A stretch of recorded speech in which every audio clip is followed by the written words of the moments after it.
कान पकड़ लिया ऐसे करके कि आज दिन के बाद ऑप्शन ट्रेडिंग तो नहीं करेंगे। ऑप्शन ट्रेडिंग करने के पहले ही दिन मुझे 7,000 का प्रॉफिट हुआ था और इसी कारण से मेरा ऑप्शन ट्रेडिंग का लत लग चुका था और मैं सोशल मीडिया इन्फ्लुएंसर के कारण इन्फ्लुएंस होकर अपना सारा रुपया एफएनओ ट्रेडिंग में गवाया था। स्टॉक मार्केट में नए हैं और इसकी शुरुआत करना चाहते हैं तो इस वीडियो को आप जरूर पूरा देखें, क्योंकि ये वीडियो सिर्फ और सिर्फ आपके लिए है। मैं अपने एक्सपीरियंस के साथ बता रहा हूँ, 3 साल के एक्सपीरियंस के साथ। तो ये वीडियो आपको जरूर से जरूर देखना चाहिए और इस लॉस को रिकवर करने के लिए हमने कौन सा स्ट्रेटजी अपनाई है वो भी बताएंगे। कहानी बड़ी इंटरेस्टिंग है, ट्रेडिंग जर्नी मेरी है लेकिन कहानी बहुत ही इंटरेस्टिंग है और इससे अगर आप सुन लोगे तो आपको हंसी आएगा और लास्ट में बहुत ज़्यादा मोटिवेट भी मिलेगा कि आपको करना क्या चाहिए, एफएनओ करना चाहिए या इन्वेस्टिंग या स्विंग ट्रेडिंग करना है। तो मैं अपनी ट्रेडिंग की शुरुआत शुरू से करता हूँ। तो दोस्तों साल 2021 का समय था और मैं ढूंढ रहा था यूट्यूब पे कि ऑनलाइन मनी कैसे अर्न करें। तो मुझे पता चला स्टॉक मार्केट के बारे में, तो मैं सोचा कि क्यों ना स्टॉक मार्केट में ही माथा लगाया जाए, क्योंकि यहाँ रुपया लगा के रुपया बनता है। तो मेरे पास उस समय 10-20 हज़ार रुपया मेरे अकाउंट में थे, तो मैं सोचा क्या क्यों ना मैं ये रुपया लगा के रुपया बनाऊँ वहाँ से। तो मेरा इंटरेस्ट वहाँ से आया था।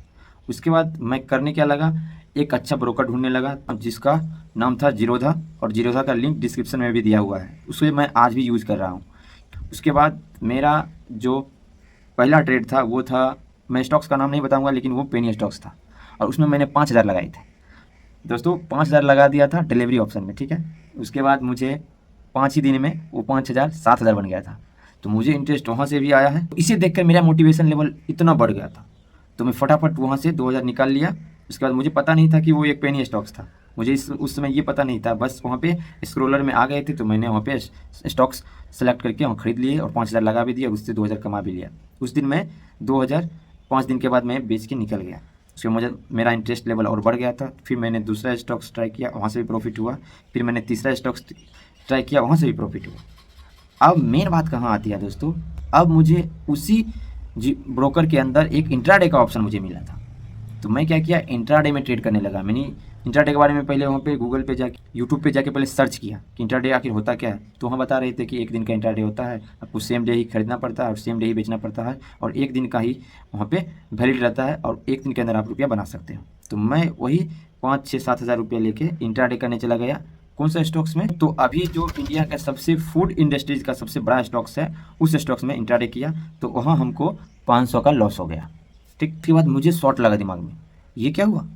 तो उसके बाद मैं सोचा कि इंट्राडे तो मेरे लिए नहीं है। ठीक, उसके बाद मैं वही स्टॉक्स फिर से जो रुपया बच गया था 65-6600 उसे फिर स्टॉक्स में ही लगाना स्टार्ट किया। तो स्टॉक्स में मुझे फिर फ़ायदा होने लगा। तो मैं सोचा कि अब स्टॉक्स ही करूँगा, इंट्राडे नहीं करूँगा क्योंकि इंट्राडे में लॉस लगता है। तो मेरा जर्नी कुछ इस तरीके से चल रहा था, स्टॉक्स को खरीदना और बेचना। उसके बाद एक दिन मुझे एक स्टॉक्स है जो सोलर पावर का स्टॉक्स है और वो काफ़ी कम रेट में उसमें मिल रहा था और जिसे अभी पेनी स्टॉक्स के भी नाम से जाना जाता है। वो कंपनी बर्बाद हो चुकी है, आप उस कंपनी का नाम गेस करके कमेंट में लिख सकते हैं। उस स्टॉक्स में मैं अपना 4,000 रुपये लगा दिया था। तो अब क्या हुआ दोस्तों, वहाँ स्टॉक्स में मुझे पहले फ़ायदा हो रहा था लेकिन इस स्टॉक्स में मुझे 200 रुपये का लॉस हो गया था। अब मुझे लगा कि 200 रुपये का लॉस कोई बात नहीं, चलो एक दिन 2 दिन और देखते हैं। तो ऐसे ही करते करते मुझे उसमें 1,000 रुपये का लॉस हो गया था। तो मुझे डर लग गया था कि ये मेरे पास 4-4,500 500 रुपया है, उसमें से 1,000 चला जाएगा तो मेरे पास बचाया क्या। मैंने डर के मारे उसे बंद कर दिया, उससे निकल गया उस स्टॉक से। उसके बाद टाइम बीतता गया, मैं दूसरे स्टॉक्स में इन्वेस्ट करता गया, वहाँ से कमाते गया। वही 200 कभी दिन का बन जाता, कभी 500 बन जाता था। ऐसे ही करते करते कम से कम 6 महीना मैंने बिता दिया। उसके बाद मुझे यूट्यूब पे ही ऑप्शन ट्रेडिंग का ट्रेंड चलता हुआ नज़र आया और वहाँ से लोग एक दिन में 10-10 हज़ार 20-20 हज़ार 5-5 हज़ार 6-6 हज़ार बनाना वहाँ पे लोग सिखा रहे थे। तो हमने क्या किया कि भाई ये तो बहुत अच्छी चीज़ है, यहाँ पे रुपया, वहाँ एक्सपायरी नाम का भी कोई चीज़ बताता था ये लोग कि आप एक्सपायरी के दिन अगर करोगे तो आपका 1,000 रुपया 10,000 भी बन जाएगा। तो वहाँ से बहुत ज़्यादा मुझे लालच आ गया, तो मैं कूद गया ऑप्शन में।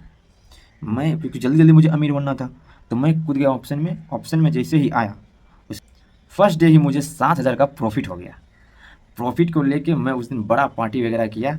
उसके बाद जाके पूरा मज़ा आ गया। हम सोच रहे थे कि अब इससे बढ़िया चीज़ तो मुझे और कुछ मिल ही नहीं सकती है शेयर मार्केट में। इससे तो मैं 1 लाख लेके आऊँगा अगर, तो मैं करोड़पति बन जाऊँगा बहुत जल्दी, विदिन 1 ईयर करोड़पति बन जाऊँगा इस मार्केट में आके। तो मेरा वहाँ से पूरा ऑप्शन ट्रेडिंग का लत लग गया था। फिर अगला दिन भी प्रॉफिट हुआ 500 का 600 का। उसके बाद मैंने क्या किया, उस जर्नी को कंटिन्यू रखा।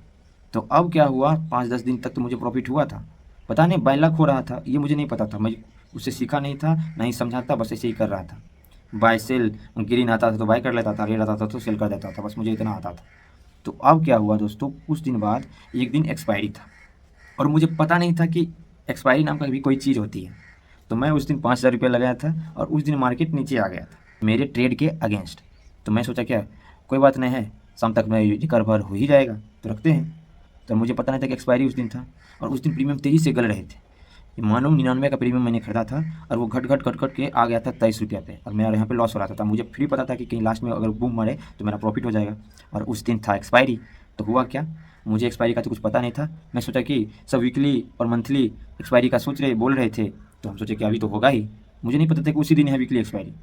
और लास्ट में क्या होता है दोस्तों कि मेरा 3:30 पर मेरा वो जो रुपया है सारा जीरो हो जाता है। अब मैं शॉक में कि अब करूँ तो करूँ क्या। तब मैं वहाँ पे इंटरनेट पे सर्च करने लगा कि एक्सपायरी क्या होता है। तो वहाँ सर्च किया जैसे ही, तो वहाँ देखा कि भाई आपका प्रॉफिट हो चाहे लॉस हो, एक्सपायरी दिन आपका रुपया जाना ही जाना है, चाहे आप कुछ भी कर लो। तब उस दिन मुझे रियलाइज़ हुआ कि भाई एक्सपायरी नाम का भी चीज़ होता है। मेरा सारा रुपया यहाँ तो चला गया। उस दिन का एक दिन में 5,000 का लॉस हुआ तो मेरा ऐसे ही माथा हिल गया था। तब मैं उसके बारे में और सोचने लगा, स्ट्रैटेजी सीखने लगी कि कैसे ऑप्शन ट्रेडिंग में सक्सेसफुल होते हैं। बहुत सारे स्ट्रैटेजी सीखी, सब पे वर्क किया, लेकिन बाकायदा उसमें पहले प्रॉफिट हुआ, फिर लॉस हुआ, फिर प्रॉफिट हुआ। कुछ समझ में नहीं आया, कुछ बच नहीं रहा था, बस आ रहा था जा रहा था, आ रहा था जा रहा था, बस इतना ही हो रहा था। फिर मैंने लोन लिया, लोन लेके शेयर मार्केट में घुसाया एफएनओ करने के लिए कि रातों रात करोड़पति बन जाना या 1 साल के अंदर करोड़पति में बन जाऊंगा। मैं अपना लोन का रुपया इसलिए लगाया ताकि मुझे जल्दी अमीर होना था और मैंने लोन उठा के एफएनओ किया और उसमें मुझे 3 लाख का लॉस लग गया। ऑल ओवर जब मैं अपना पीएनएल देखा तो मुझे 3 लाख का 2,88,89,000 के आसपास का लॉस था। तो मान लो 3 लाख का लॉस था। तो मैं उस दिन कान पकड़ लिया ऐसे करके कि आज दिन के बाद ऑप्शन ट्रेडिंग तो नहीं करेंगे। फिर मैं विजय केडिया सर का, राकेश झुनझुनवाला सर का स्टोरी पढ़ने लगा, बुक पढ़ने लगा कि कैसे शेयर मार्केट में ये लोग इतना बड़ा अमीर हुए। तो विजय केडिया सर भी बोले थे कि ऑप्शन ट्रेडिंग करके वो लोग भी बर्बाद हुए थे, उसके बाद वो लोग स्विंग ट्रेडिंग इन्वेस्टिंग में आ गए थे। यहाँ राकेश झुनझुनवाला सर जी भी वैसे ही किए थे।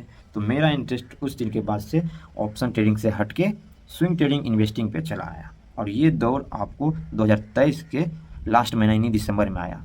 तो उसके बाद मैं एक कान पकड़ लिया, उसके बाद बोला कि आज मेरे के बाद ऑप्शन ट्रेडिंग बंद। अब जो भी रुपया लाऊंगा, जो भी सेविंग करूंगा, वो रुपया को सिंपली इन्वेस्टिंग करूंगा और अच्छे क्वालिटी स्टॉक्स में लगाऊंगा। फिर मैं स्टॉक मार्केट की अच्छी बुक के ऊपर दिमाग लगाने लगा कि सबसे अच्छी बुक कौन सी है। तो मुझे how I made 2 million in stock market book का समरी मिला यूट्यूब पे। तो वहाँ मैं देखा तो वहाँ पे एक स्ट्रेटजी बताया गया था बॉक्स ट्रेडिंग का। तो सिंपली मैं बॉक्स ट्रेडिंग के स्ट्रेटजी को पढ़ा और उस पर अप्लाई किया 2-3 स्टॉक्स पे, मुझे अच्छा रिजल्ट मिला। उसके बाद से मैं बॉक्स ट्रेडिंग छोड़ के और कुछ नहीं करता हूँ, सिर्फ बॉक्स ट्रेडिंग स्ट्रेटजी पे ट्रेड लेता हूँ और उसके अकॉर्डिंग ट्रेड को स्टॉक्स को सेल करता हूँ और अपना प्रॉफिट बनाता हूँ। लॉस होता तो लॉस देता हूँ, प्रॉफिट होता तो प्रॉफिट लेता हूँ। तो उस दिन से अभी 8 महीना गुजरने वाले हैं और आज मैं उस लॉस के करीब करीब पहुंच गया, यानी 2 के प्लस पहुंच गया हूं। क्योंकि ये एक तरह से मान लो कि ऐसा हो गया था दोस्तों, इधर हाल ही में रेलवे का स्टॉक्स, डिफेंस का स्टॉक कितना अच्छा चले हैं। उसके बाद मैं 50,000 रुपये लेके आया इस मार्केट में। उसके बाद ये सब स्टॉक्स में मैंने लगा दिया। मैं स्टॉक्स का नाम नहीं बताऊँगा और ना ही ये कोई रिकमेंडेशन वीडियो है। तो मैं सिंपली 50,000 से इसे 2+ तक का यहाँ पे मैं कर चुका हूँ अभी तक। तो दोस्तों 2+ तक का कर चुका हूँ। आई होप हमको लगता भी है कि अब मैं 3 के करीब कुछ दिन में चला जाऊँगा, लेकिन थोड़ा धीरे धीरे जब होगा, क्योंकि स्विंग ट्रेडिंग में रुपया थोड़ा स्लो ग्रो होता है, लेकिन ग्रो होता है। ऐसा नहीं है कि डूब जाएगा, ऐसा कुछ नहीं है। तो दोस्तों अब मैं फाइनली अच्छी पोजीशन पे हूँ मार्केट में और मैं ऑप्शन ट्रेडिंग को इसीलिए छोड़ चुका था क्योंकि ऑप्शन ट्रेडिंग का लत एक ऐसा लत है, एक ऐसा ड्रग की तरह है कि आपको लगेगा कि आज ही हम करोड़पति बन जाएंगे, लेकिन ऐसा होता नहीं है। उसमें बहुत सारे ऐसी चीज़ है जो पहले प्रीपेड रहती है, आपको पता नहीं चलेगा, सारा सिस्टम ऊपर से हैंडल रहता है। बस आपको उस चीज़ को नहीं करना है। मैं यही सजेशन दूंगा, बाकी करना ना करना आपके ऊपर है। मैं सजेस्ट करूंगा कि भाई ऑप्शन ट्रेडिंग तो आप नए हो तो बिल्कुल मत करो, क्योंकि वहाँ पे बहुत ज़्यादा रुपया खोने का चांस है। यहाँ सेबी भी यहाँ पे 90% रिपोर्ट निकाली है कि ऑप्शन ट्रेडिंग में लूज़ करते हैं। अब तो इंट्राडे में भी 70% लूज़ करते हैं लोग, लेकिन स्विंग ट्रेडिंग इन्वेस्टिंग में लूज़ करने का कोई रिपोर्ट नहीं निकला है, क्योंकि यहाँ लोग रुपया बनाते हैं जेन्युइन तरीके से। तो उसके बाद से आज तक मैं वही बॉक्स ट्रेडिंग को फॉलो करता हूँ और 2-3 स्ट्रेटजी है उसको फॉलो करके अपना रुपया को ग्रो कर रहा हूँ। हाँ, ऐसा नहीं है कि लॉस नहीं होता, लॉस होता है, लेकिन लिमिटेड लॉस होता है। सिंपली बात, झूठ सच का है कोई बात नहीं, लिमिटेड लॉस होता है लेकिन प्रॉफिट डिसेंट हो जाता है। तो दोस्तों अगर आपको भी बॉक्स ट्रेडिंग सीखना होगा तो कमेंट में सिर्फ बॉक्स ट्रेडिंग लिख देना। अगर 1000 कमेंट आते हैं तो मैं इस पर डिटेल वीडियो बना दूंगा आप लोगों के लिए। और इस वीडियो को ज़्यादा से ज़्यादा आप लोग को शेयर करना होगा। ये आप लोग प्रॉमिस करो कि शेयर करोगे, क्योंकि शेयर करने से ये होगा कि मेरे तरह और सारे ट्रेडर लोग हैं जो नए स्टॉक मार्केट में आ रहे हैं, उन लोग को बहुत लोग इन्फ्लुएंसर लोग फुसला बहला के ऑप्शन ट्रेडिंग में धकेल रहे हैं और वहाँ वो लोग अपना सारा रुपया बर्बाद कर रहे हैं। और जो इन्फ्लुएंसर लोग हैं उसको तो प्रॉफिट अल्टीमेटली हो रहा है, क्योंकि वो लोग ब्रोकर द्वारा यहाँ पर पाले गए होते हैं। तो दोस्तों इस बात के आपको ध्यान देना होगा। और बाकी चैनल पर नए हैं तो चैनल को सब्सक्राइब कर लीजिएगा।